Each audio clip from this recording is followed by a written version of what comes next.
Have you ever felt like your dreams are just out of reach? It's like you have a vision of success, but you don't quite have the belief that you're going to be able to achieve what you want. So it might be that you're saying to yourself, I'm afraid of making a mistake. I really don't know what I'm doing. Maybe you're concerned about what people are going to say to you. Or you might think, I'm too old for this. I don't know how to learn the skills for this. These thoughts are all symptoms of having a fixed mindset. So many people have this. So if any of this sounds familiar to you, you're not alone. In this video, I'm going to share with you the things that I've learned in the more than 8 years that I've been a rapid transformational therapist and coach that has helped so many more people lead fulfilled lives. I'm going to teach you what a growth mindset is and how you can achieve it so you can unlock your true potential. I'm Cindy Galvin. I'm the author of the best-selling book, More to Give, Stepping into Your New Life at Any Age. I'm a rapid transformational therapist and coach. I'm also the founder of the Art of Potentiality and the Potentiality Network, where clients that work with me learn techniques and tools to help them get past the blocks in their life. In all the years that I've been doing this, I've picked up exercises and techniques that I know work, that work well fairly quickly, and most importantly, have life-lasting results. For example, I often get many clients that come in feeling like they're stuck in life. I had one recently where it was a woman who'd been working for a while in a particular industry and who wanted to set up on her own. But in the back of her mind, she was thinking, I don't think I have what it takes. I think people will make fun of me and they'll think, why am I wanting to do this at this time? So we worked on her mindset. She did various exercises. We built her confidence together. And now she's able to do exactly what she wanted to do by opening up her own business. So let's go through and discover the difference between the limited mindset and the growth mindset. Some of the characteristics of a limited mindset is that people feel that they are born with just a set number of skills. They also don't like to try new things because they have such a high degree of fear over failing. On the other side is growth mindset, and some of these characteristics are, these are the people that love to continue learning. They don't see challenges as something to be afraid of because they know that they're learning something every time they face one. They also believe that there's no such thing as failure, that you get feedback from things that you're doing. These are the people that are always striving and growing, who think, if I put enough time into something, I can learn how to do that. And this reminds me of one of my favorite quotes. And this was given by a fellow named Darwin Smith. Now, he was being interviewed one time by someone who was asking him, what do you attribute to your success? And what he said was, I never stopped trying to be qualified for the job. Now, that quote epitomizes what a growth mindset is. He didn't rest on his laurels. He was always trying to learn something new. As you can see, it's quite simple. If I think this way, it's going to help me. But if I think this way, it's not. But let's go into an exercise now where you'll see more about what I mean. I'd like you to think about a problem or issue that you have. And now that you have an idea of the difference between the limited and growth mindset, I'd like you to start by listing all of the fixed mindset thoughts that you have about this. So it could be things like, I don't know how to do that. I don't know that I'd ever be able to learn how to get past that. It's not me. Now I want you to list all of the positive or growth mindset thoughts that you could have, which could be things like, I can't wait to see what I could do with this. I wonder what challenges I'll face and what I'll learn from this. So you can start to see the difference between the two. So I want you to pay attention to the thoughts that you have for anything that comes up in your life and be aware of the patterns that arise. Are you afraid of things? Are you exhibiting those limited mindset thoughts? Or are you really embracing what you can learn from any mistakes that you might make along the way, and you're really embracing the knowledge that you'll gain by going for what you want? Recognizing your thought patterns about things is the first step toward reframing those. This isn't just about positive thinking. This is about fundamentally changing how you interact with the world. You might have heard the word neuroplasticity. What neuroplasticity means is the brain is able to rewire. It's able to make new neural connections. Now, why is this important? Because when we talk about doing things like looking for the patterns of the negative thinking that you have and reframing them, by continuing to do that, by being consistent in that work, you are helping your brain rewire. There's no limit to how often the brain can rewire, and it's not limited by age.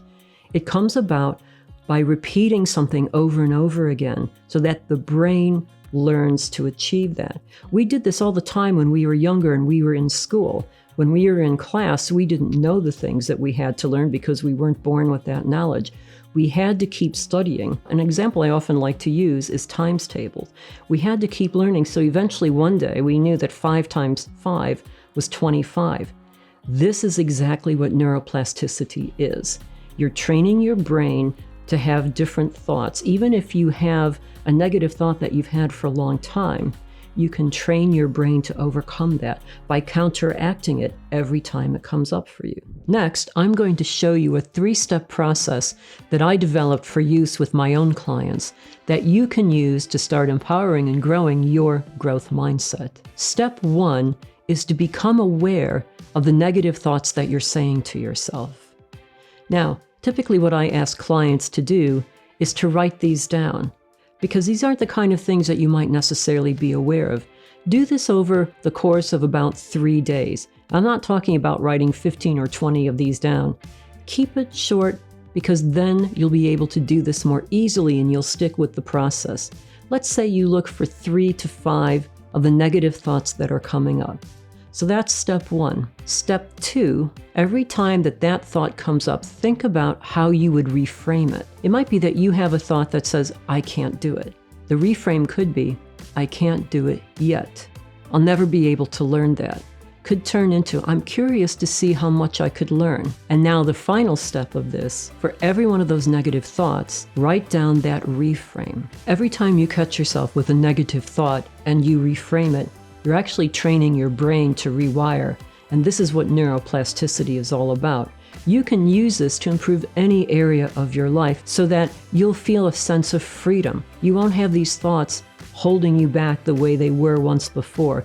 They can really embolden your life so that you can have the true potential that's yours. Another tool that you can use is when you notice that you have a negative thought come up, ask yourself, well, where does this come from? Is it true? The thing is, we weren't born with anything other than the fear of falling and the fear of loud noises. Everything else we've learned. And here again is where neuroplasticity comes in. Because as we've gone through life and we're learning these things, the mind loves patterns. And so it's now built up as something that we just take for granted when that's not the case. So by questioning where this thought comes from, and by understanding that just because we think of something all the time, it doesn't mean that it's true.